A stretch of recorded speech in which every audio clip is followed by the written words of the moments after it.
And the female passenger, the young lady, was on her knee on the floor of the Mercedes. She had her head down. She had difficulty to breathe. She needed quick assistance. A small hospital room. The lights are soft. A man is lying in a bed, very sick. He knows he doesn't have much time left. This man isn't just anyone. He's the medic who was with Princess Diana the night she had the terrible car crash. He was there. He saw everything. He tried to help her, and for many, many years, he stayed quiet. He never told anyone what really happened that night. But now, as he takes his last breaths, he speaks. His voice is weak, but his words are heavy. What he says is not what people have heard before. It's not in the news. It's not in the reports. It's something different. Something scary. This confession, his final words, change everything. They tell a story that was hidden. A story that makes you stop and wonder. Was there more to Diana's death than we were told? Was it really just an accident, or something else? The truth he shares in that moment is shocking, and once it's out, it can't be taken back. Who is the French medic? In the tragic events of August 31st, 1997, when Princess Diana's life was cut short in a car accident in Paris, many people have asked questions. There has been so much mystery surrounding the crash, and many rumors and theories have surfaced over the years. One of the most chilling and unexpected pieces of information came from a French medic who, just before his death, made an astonishing confession. This medic was a part of the emergency response team who rushed to the scene of the crash. He was a veteran paramedic, someone with years of experience in handling life or death situations. His job was to save lives, to stay calm under pressure, and to do everything possible to help those in need. But what he said just before passing away has shaken the world and reopened many questions about what really happened that night.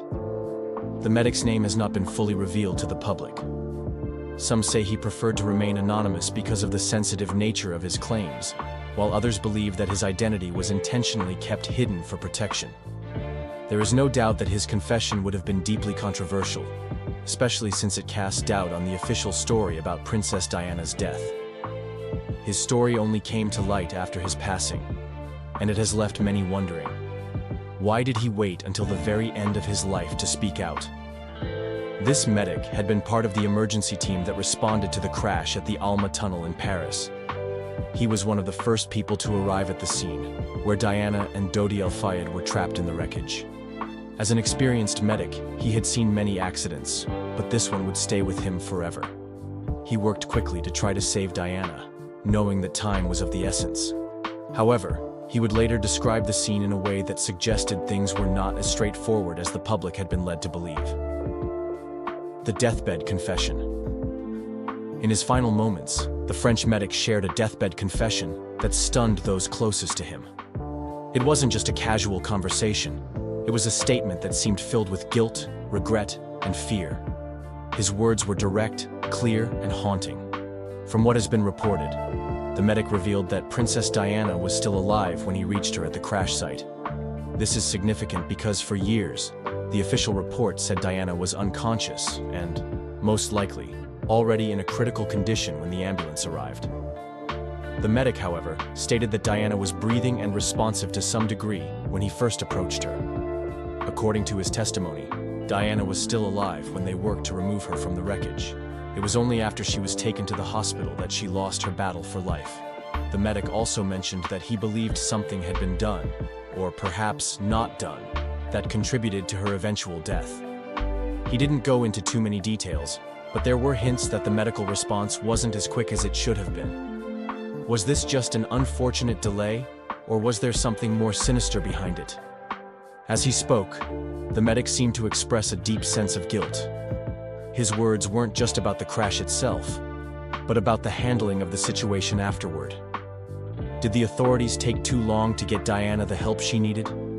Did certain things happen behind the scenes that prevented a faster, more effective response? The medic didn't elaborate in detail, but his tone suggested that he felt there were questions that needed answering. There was also a chilling suggestion in his confession about the possible involvement of higher powers. Did someone give orders to delay or obstruct the rescue efforts? Was there something about Diana's position in the royal family, her relationship with Dodi Al-Fayed, or her controversial public image that led to a different treatment from what she might have received if she were just another accident victim? The medic's words hinted at this, but once again, he stopped short of making any direct accusations. This deathbed confession surfaced some years after the crash, and many believe it has the potential to change the way we think about that tragic night.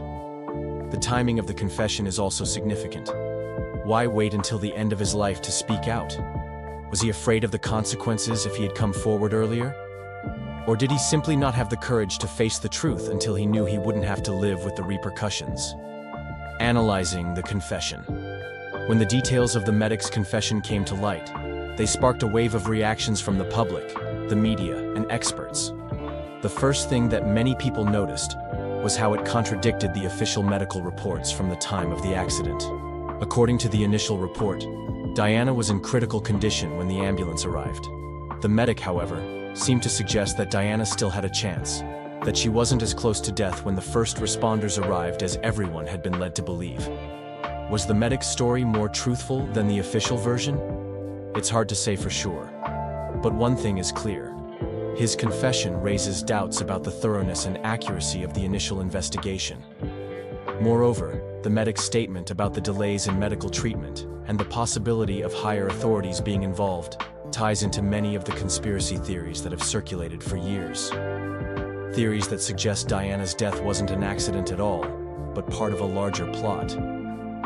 Some people believe the British royal family, or even certain intelligence agencies, had a role in her death. Could this confession be proof of something more sinister? Something that went beyond a tragic car crash? Medical professionals who reviewed the medic's confession were divided. Some acknowledged that it was possible Diana might have had a chance to survive had she received faster medical attention. Others, however, dismissed the claims as speculative, arguing that the injuries Diana sustained were severe enough that survival would have been unlikely. What's clear, however, is that the confession has forced people to reconsider everything they thought they knew about the crash. Investigative journalists, many of whom have followed the case for years, also reacted strongly to the medic's deathbed confession. For them, this was a major lead, a potential breakthrough. Some saw it as a sign that more people who were involved in the case might finally come forward with the truth. Others, however, were more skeptical. Could this just be another piece of the puzzle? Or was the medic's story just one more attempt to profit from a tragedy? The conspiracy theories revisited. Diana's death has been surrounded by conspiracy theories since the very beginning. Some of the most popular theories suggest that the crash wasn't an accident at all. They point to the royal family's possible discomfort with Diana's relationship with Dodi Al-Fayed, her involvement in charity work, and her strained relationship with the press. Mohammed Al-Fayed, Dodi's father, has been one of the most vocal figures in promoting the idea that Diana and his son were murdered. He has claimed for years that there was a conspiracy to kill them both, with agents working behind the scenes to orchestrate the crash. While most people dismiss these claims as unlikely, the medic's deathbed confession could be seen as giving weight to these suspicions. Could the French medic have been hinting at a larger plot, a cover-up? His vague but suggestive statements about possible foul play could be seen as adding fuel to the fire.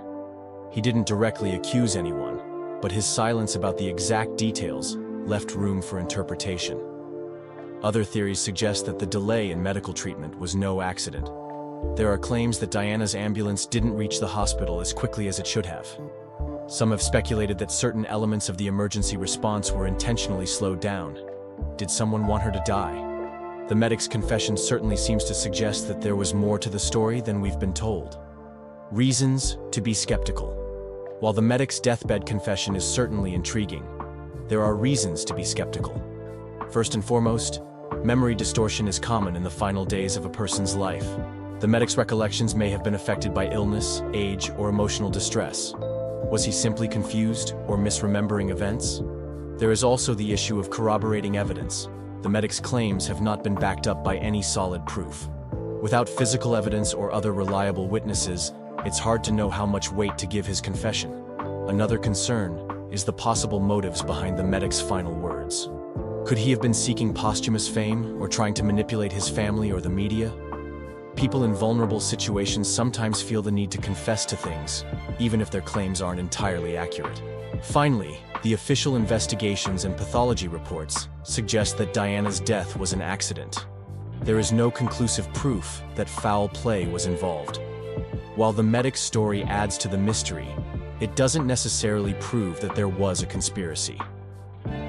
In the end, while the confession raises serious questions, it's important to approach it with caution. There's a lot we still don't know about that tragic night. But the medic's words have definitely kept the conversation alive, and they ensure that the mystery of Princess Diana's death will never fully fade away. The truth that came from that hospital bed leaves behind more questions than answers. One final confession, and a mystery that still haunts the world. Princess Diana's death may never be fully explained, but every piece of the puzzle brings us one step closer to understanding what really happened that night. If you want to hear more hidden stories and uncover the secrets the world tried to forget. King Charles and Queen Camilla's forbidden love affair started from friendship, which eventually led to marriage, despite the controversies surrounding their relationship. Some of these controversies also revolve around Camilla's status as the future queen. But now, King Charles has made an announcement about Camilla's position in the palace, which could potentially change her status. This would lead to several questions about the future of the royal family. What is this announcement? And how exactly does it affect the future of the royal family? Join us as we reveal the huge announcement that King Charles made about Queen Camilla, the royal announcement. King Charles has just made an announcement regarding Queen Camilla, which has stirred a lot of reactions from both the royal family and the public. This announcement brought about a lot of changes in the role Camilla has to play within the monarchy. This announcement further established her title as Queen Consort and her growing responsibilities alongside Charles. In his statement, King Charles emphasized his commitment to supporting Camilla as she continues her royal duties. This decision is important not only as a personal acknowledgement of their marriage, but also as a strategic move to redefine the monarchy in the public eye. Following the death of Queen Elizabeth II in September 2022, the royal family underwent a significant transition. Prince Charles, her eldest son and the longest-serving heir apparent, immediately ascended the throne as King Charles III, marking a significant shift after decades of Queen Elizabeth's reign. This change brought in a fresh perspective and approach within the royal family. With King Charles now at the helm, Camilla was formally acknowledged as Queen Consort, highlighting her crucial role alongside him. This important moment is indicated by Charles's emphasis on service and community engagement, to silence the sentiments shared during his early years of public life. The couple's focus on charitable initiatives is evident, with Camilla actively championing causes like domestic violence awareness and literacy programs. Their joint efforts reflect a major shift in how the royal family engages with the public. The couple has made significant strides in fostering a more relatable and approachable image. You will not believe the reaction of the public. Keep following. The public reactions to the announcement have been positive, with many praising Camilla's dedication to her royal duties and charitable work. Her ability to connect with people from various backgrounds has played a critical role in reshaping her public image. Furthermore, their marriage shows a modern monarchy that acknowledges past controversies while looking toward the future. Also, the media reactions to this news is quite fascinating, as the opinions and comments varied. Supporters applaud this as a sign of progressive leadership, acknowledging Camilla's growth and her contributions to various causes. However, critics remained skeptical, pointing to the history of their relationship and the controversies that have surrounded it in the past. Among the royal experts, discussions emerged about whether this move would solidify Camilla's place in the monarchy, or if the public would continue to contend with her controversial past. As royal analysts analyzed the situation, they noted that this could mark a turning point for the monarchy. Many believe that Charles's decision reflects a desire to modernize the royal image, moving away from the old perceptions that have plagued the family. Peradventure, the implications of this announcement will pave the way for a new era in royal history. It is a notable interest that the public opinion has shifted dramatically over the past 2 decades. Polls indicate a growth in 2017, during an important moment at a public engagement where Camilla spoke candidly about her experiences with domestic abuse, which solidified her commitment to raising awareness about such critical issues. This authenticity proved vital in shifting public perceptions. Interestingly, her marriage to Charles allowed her to represent the modern royal pattern, harmonizing tradition with progressive values. As the couple's love story grew, their dedication to environmental causes gained momentum, with Charles often highlighting Camilla's support in his speeches. Together, they began to represent a new era for the monarchy, one that focused on compassion and service. The acceptance of the monarchy, particularly among younger generations, who value the authenticity and engagement of their leaders. Charles and Camilla's marriage is now seen as a testament to love's endurance, a narrative that matches with a society increasingly prioritizing emotional connections. The implications of this announcement are profound. Will Charles and Camilla continue to change the narrative of the monarchy's role in British life? As they take on more significant responsibilities, their marriage will set the tone for future generations of royals. The challenge lies in balancing tradition with the expectations of a diverse and evolving public. As King Charles and Queen Camilla embark on this new chapter, they carry with them the hopes of a nation ready for change. Their story is one of resilience, love, and the promise of a modern monarchy that embraces the complexities of contemporary life. The royal couple's vision may not only uphold their legacy, but also inspire a renewed connection between the monarchy and the British people. As they take on greater responsibilities, there is a sense of anticipation about the impact their leadership will have on future generations of royals and the evolving nature of the British monarchy. King Charles's bold decision regarding Queen Camilla has altered the way of the royal family.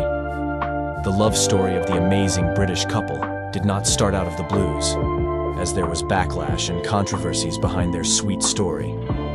How did their love grow over the years? Keep watching to find out. Camilla's past and royal connections. Love is generally believed to be a beautiful thing. It is a thing of joy when a couple recounts their love story. The story of King Charles and Queen Camilla began long before their marriage, tracing back to their early years. Their connection, which began in the early 1970s, sparked a relationship that would come to symbolize both resilience and controversy. At a polo match, the young Charles first met Camilla Shand, a spirited woman with a distinct charm that captivated him. Little did they know that this chance encounter would lay the groundwork for a complex relationship filled with both joy and heartache. Camilla Rosemary Shand was born on July 17, 1947, into an upper-middle class in King's College Hospital, London. Her parents, Major Bruce Shand and Rosalind Cubitt, welcomed their second child into a family steeped in British aristocracy. Her upbringing was relatively privileged. She attended prestigious schools, including Queensgate School and the University of London, where she studied English.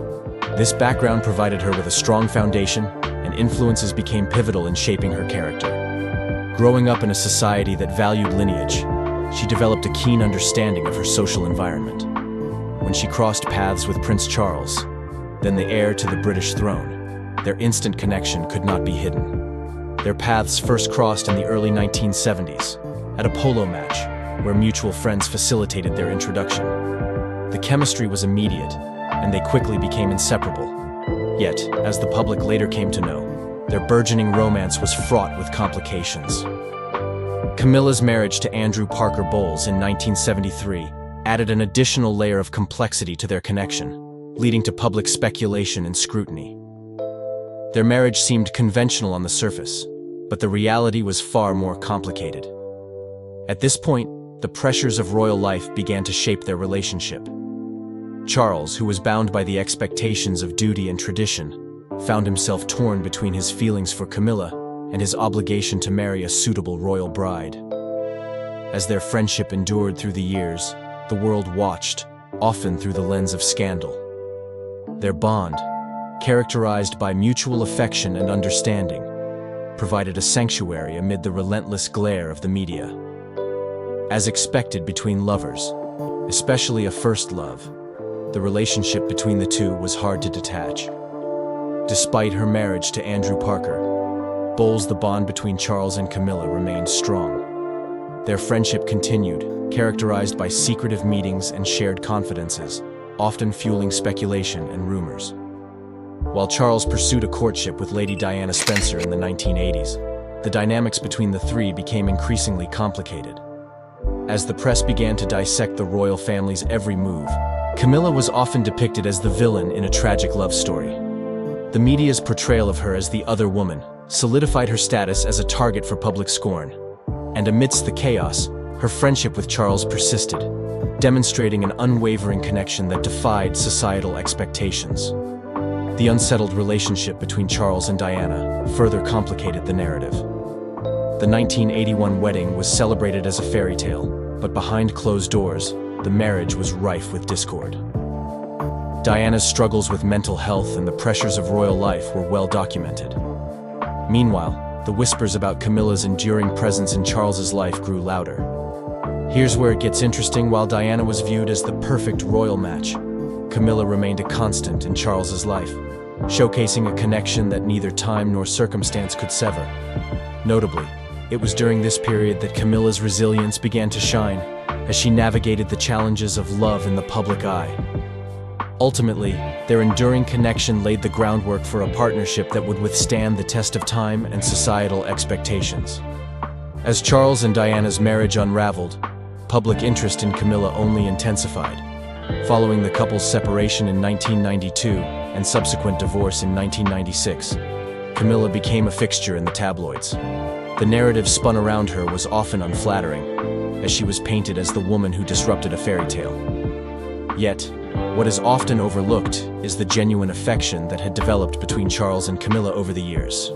Their bond was not just rooted in romance, but also in a deep understanding and respect for one another. As public opinion continued to shift, their relationship faced new challenges, and as history records, their paths would intertwine in ways no one could have anticipated. Did the love story end here? How did Camilla become accepted despite challenges? Let's look into that. Camilla's royal redemption. As Charles and Camilla's relationship became public, the couple faced intense scrutiny from both the media and the public. Following the separation of Charles and Diana in 1992, and later their divorce in 1996, Camilla became the target of relentless criticism. The press labeled her the other woman, and this title haunted her throughout the late 1990s. She faced a number of backlash, as Camilla had to endure a lot of words during this period. However, a significant shift began in the early 2000s when Charles took decisive steps to reframe their narrative. In 2005, they married in a civil ceremony, marking a watershed moment in their relationship. The marriage signified not only their commitment to each other, but also a major move to reshape Camilla's public image. With the media often portraying her negatively, the royal couple set out to change the narrative of how they were seen. As the years passed after their marriage, Queen Camilla underwent a profound transformation in the eyes of the public. Initially viewed with skepticism and disdain, her dedication to charitable work and royal duties gradually reshaped her image. With King Charles at the helm, they embarked on a journey to enhance the monarchy's relevance in modern society. Charles's dedication to Camilla was evident as he worked tirelessly to help her gain acceptance within the royal family and the broader public. The couple made numerous public appearances together, showcasing their partnership and shared interests. As Camilla began to engage in charitable work, particularly focusing on literacy and women's rights, public opinion gradually started to shift. People began to recognize her authenticity and dedication to various causes. Amidst the ongoing royal engagements, Camilla's poise and capability began to resonate with the public. From the onset, Camilla sought to carve her niche, focusing on issues that resonated deeply with her values. Her patronage of organizations addressing domestic violence, literacy, and health awareness became cornerstones of her royal work. In 2020, she launched the Reading Room initiative, promoting literature and encouraging discussions about mental health. This endeavor not only showcased her commitment to education, but also highlighted her understanding of the struggles many face in silence. It's not surprising as Camilla's authenticity began to resonate with younger generations. Through her relatable public persona and genuine interest in community engagement, she became a symbol of resilience and adaptability. as she traveled across the United Kingdom, from urban centers to rural communities. Her willingness to listen and connect with citizens from all backgrounds deepened her appeal. This fostered a growing acceptance, gradually transforming her role into one that symbolizes resilience, adaptability, and modern royalty.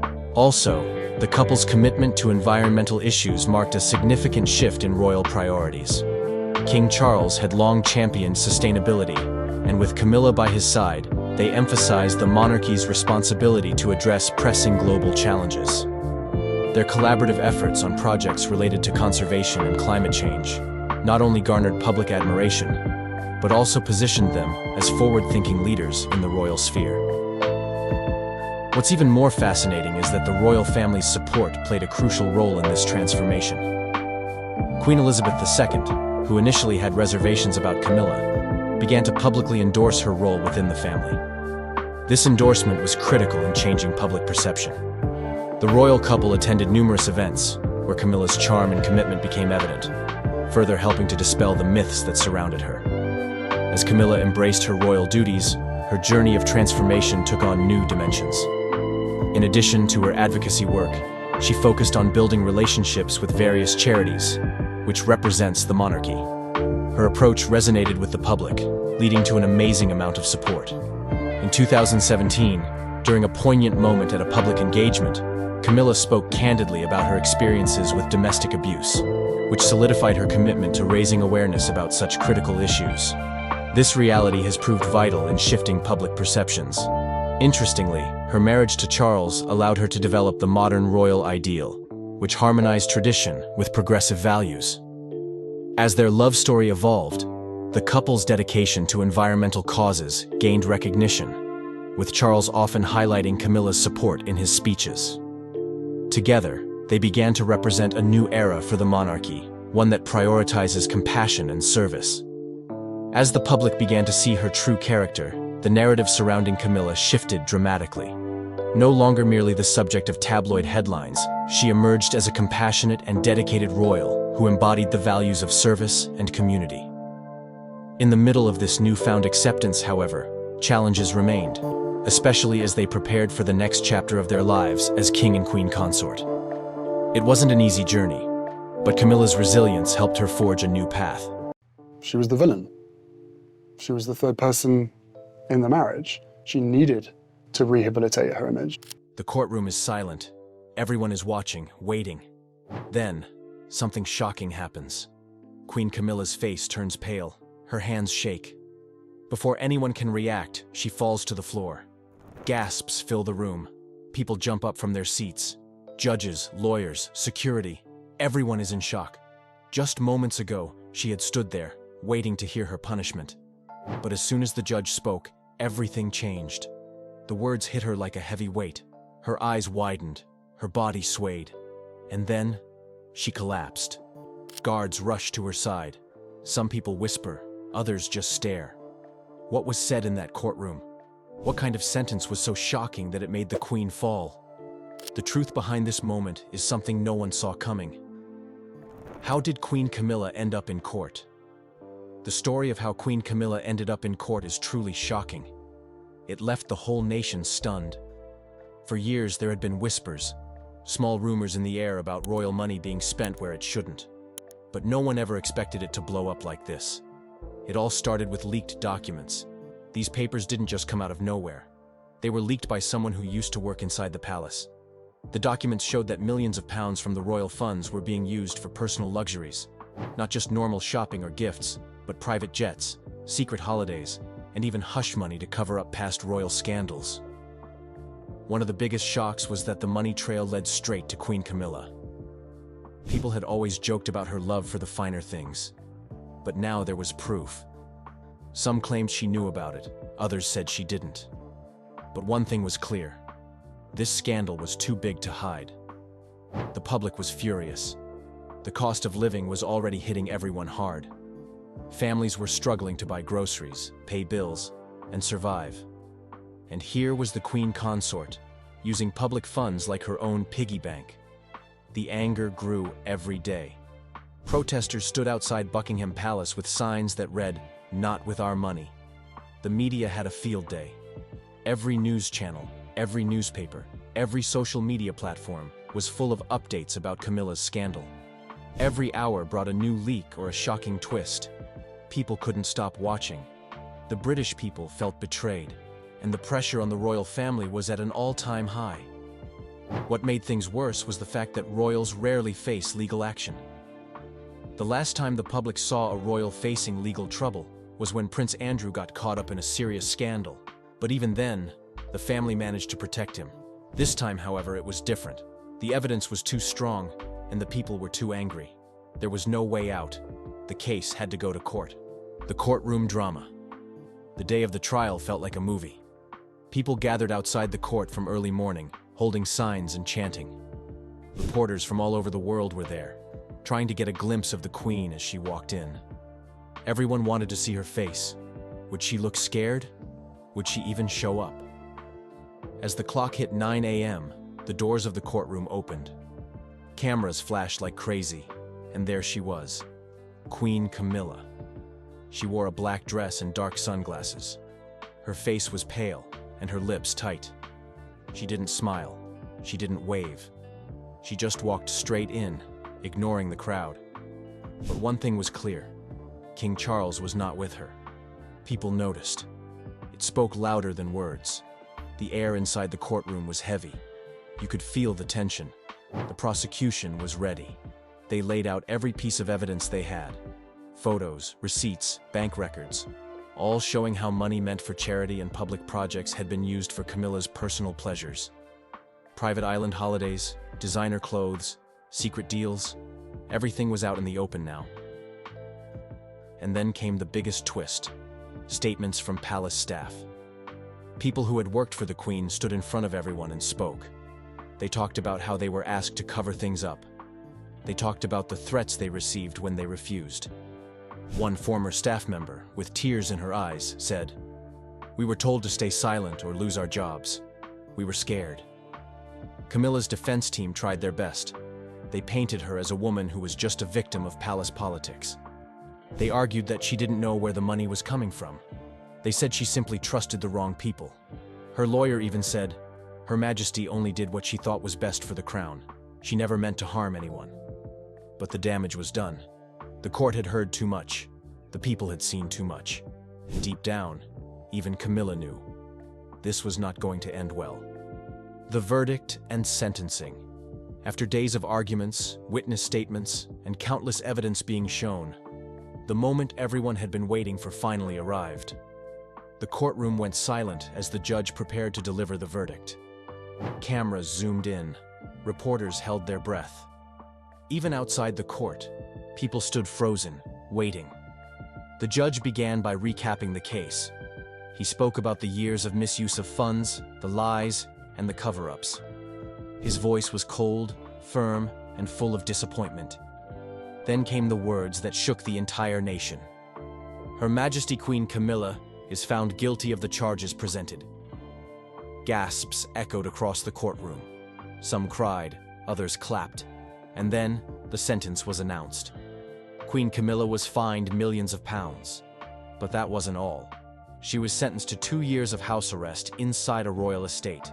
She was also stripped of several royal titles. From that day forward, she would no longer be known as Her Majesty in any official capacity. The camera zoomed in on Camilla's face. Her eyes filled with tears. She looked lost, broken, and humiliated. And then, right there in front of everyone, Camilla collapsed. Her body went limp as she fainted. Gasps filled the courtroom. Reporters shouted. Medical staff rushed in, trying to revive her. Outside, the scene was wild. Protesters cheered. They screamed, "Justice! Finally justice!" But not everyone was happy. Loyal royal supporters stood in tears, clutching pictures of Camilla and the king. It was a moment no one would ever forget. International media jumped on the story. Headlines all over the world screamed, "Queen collapses in court after sentence." The royal family's darkest day was now playing live on every TV screen across the globe. Royal family's response. As news of Camilla's collapse spread, all eyes turned to Buckingham Palace. Everyone wanted to know, how was King Charles reacting? Hours later, a royal spokesperson read out a statement from the king. His words were full of sadness. "My wife is a victim of circumstance. She has been treated unfairly. We will stand by her." But behind the scenes, rumors told a different story. Insiders claimed King Charles was furious. Not just angry, but embarrassed that the woman he loved had dragged the monarchy through the mud. Things got worse when Prince William and Prince Harry reacted. William stayed silent, avoiding reporters, but sources close to him said he was heartbroken and disappointed. Harry, on the other hand, couldn't resist. Meghan posted a cryptic message on Instagram that read, "Karma always knows where to find you." Fans went wild. Was it aimed at Camilla? Many believed it was. Inside the palace, chaos broke out. Senior royal advisors held emergency meetings. Damage control plans were made. The royal family knew they were standing on thin ice. One wrong move, and the monarchy itself could fall. In another statement, the palace promised full cooperation with the law. But the truth was, they were scared. Scared of what this meant for the future. Impact on the monarchy. The impact of the scandal was bigger than anyone could have imagined. Overnight, public support for the royal family dropped. Polls showed shocking results. More than half the country now wanted the monarchy abolished. People were tired. Tired of scandals, tired of secrets, tired of paying for royal luxuries while they struggled to live.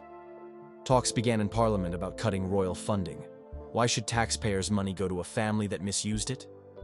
The anger was real, and it was growing every day. The scandal didn't just stop in the UK. Commonwealth countries like Australia and Canada started asking tough questions. Was it time to break ties with the British monarchy? Could they really stand by a royal family involved in such corruption?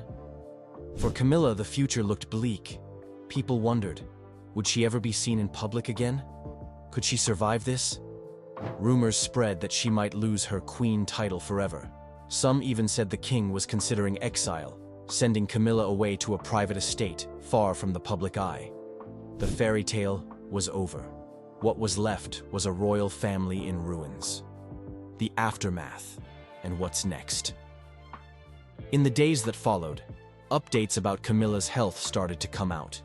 She was recovering at a private estate, far from the cameras. Some sources claimed she was heartbroken. Others said she barely spoke. The once powerful queen consort was now a prisoner in her own palace. Whispers of divorce started floating around. People wondered if King Charles could really stay married to someone who brought so much shame to the crown. But the palace stayed silent, at least for now. Camilla's legal team hinted at a possible appeal. They were still fighting, still hoping to clear her name. But deep down, everyone knew. It was over. The bigger picture, however, was scarier. What did this mean for royal accountability? Would future royals also be dragged to court if they messed up? Was this the beginning of the end for the British monarchy? People around the world were watching, waiting, wondering what would happen next. The courtroom may have gone silent, but the questions still remain. What happens next? Will Queen Camilla recover from this shocking moment? And most importantly, what does this sentence mean for the future? One thing is certain, this story is far from over. Make sure to stay updated because there's more to uncover. If you found this video interesting, don't forget to like, subscribe, and turn on notifications so you don't miss the next big update. Thanks for watching, and we'll see you in the next one. But the absence of her father has many asking, where's Dad? Sophie Walsh has all the details from the big day. Soph, good morning to you. Prince Andrew. The phone rang late at night. Princess Beatrice picked it up. On the other end was her father. His voice sounded different. Soft, slow, like he had something very important to say. She didn't know this would be the last time they would ever speak. At first, he talked like everything was normal. But then, his voice started to shake. He told her things he had never said before. Secrets. Feelings he kept inside for a long time. He said sorry for some things. He told her how proud he was of her. He said he loved her more than anything in the world. Beatrice listened quietly. Her hands started to shake, her eyes filled with tears. This didn't feel like a regular phone call. It felt like a goodbye. When the call ended, she sat there, not moving. Something didn't feel right. Hours later, everything changed. The news came. Her father was gone. But the words he left her with, they stayed. And what he said in that final call is something no one expected. The context before the call. Before that final phone call, a lot had happened in Prince Andrew's life. And it was impossible for her not to feel the sting of the media's sharp criticism. But, as any loving daughter would, she stood by him. Her loyalty to her father was unwavering. However, it wasn't easy for her. She had her own personal life to manage, and yet, she often found herself in the middle of the chaos surrounding him. Balancing her royal duties, her own public image, and the heartache she felt for her father was emotionally draining. Princess Beatrice's emotional struggles. Beatrice was no stranger to the pressures of being part of the royal family. Growing up, she had been in the spotlight from a very young age, but it wasn't just the royal duties that took a toll on her. The media's focus on her father's situation only added weight to her own sense of identity. She found herself constantly torn between two worlds, her duty as a member of the royal family and her love and loyalty to her father. How could she protect him and her own reputation at the same time? It felt like an impossible balancing act.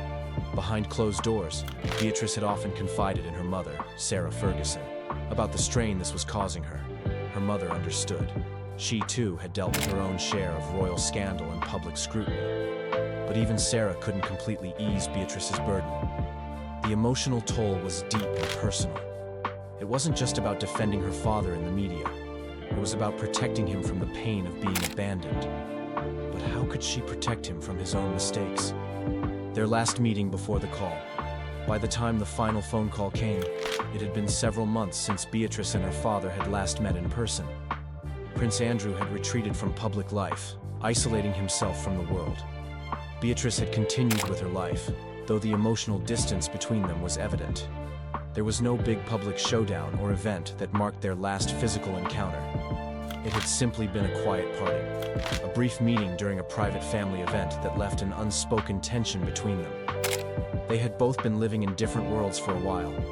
Beatrice, who was trying to build a future outside of the shadows of scandal, and Prince Andrew, who was struggling to come to terms with his past.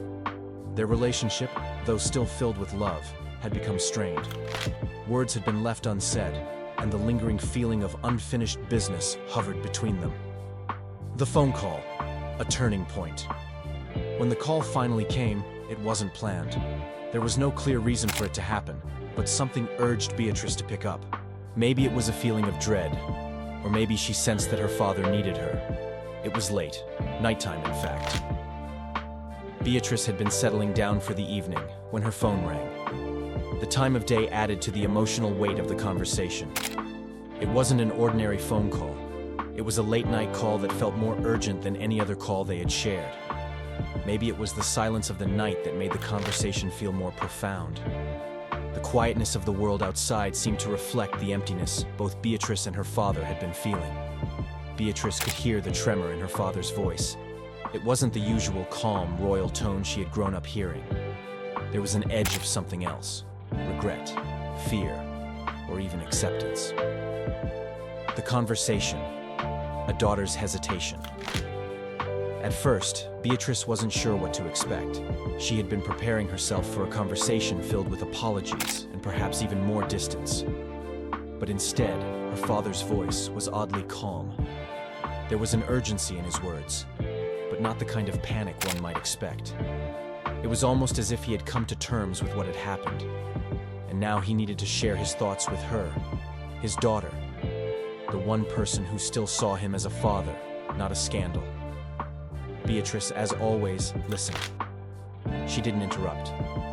She could sense that this was a delicate moment for him, and so she allowed the silence to fill the spaces between his words. Prince Andrew began to speak of his regrets. He didn't just talk about the scandal, but about his life in general. He confessed that, looking back, he had missed many moments with his family. There were things he wished he had done differently. Moments with Beatrice, moments with his daughters that he couldn't get back. He spoke about the time he had lost, and how much he now wished he had spent it differently. There was a vulnerability in his voice that Beatrice hadn't heard in years. What he revealed, a personal truth. But then, he shared something deeper, something far more personal than just regrets about missed moments. He spoke about his own fears for the future, for the monarchy, and for what would happen to the royal family after all the chaos. He admitted that he was scared of being forgotten, of being reduced to a scandal. But there was also an undercurrent of pride in his words. He didn't want his daughters to be defined by his mistakes. And after a long pause, she whispered, "I promise, Dad. I won't let it destroy me." But inside, she didn't know if she could keep that promise.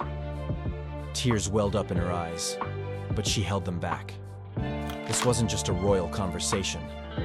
This was a conversation between a father and his daughter, where words weren't enough to heal the wounds.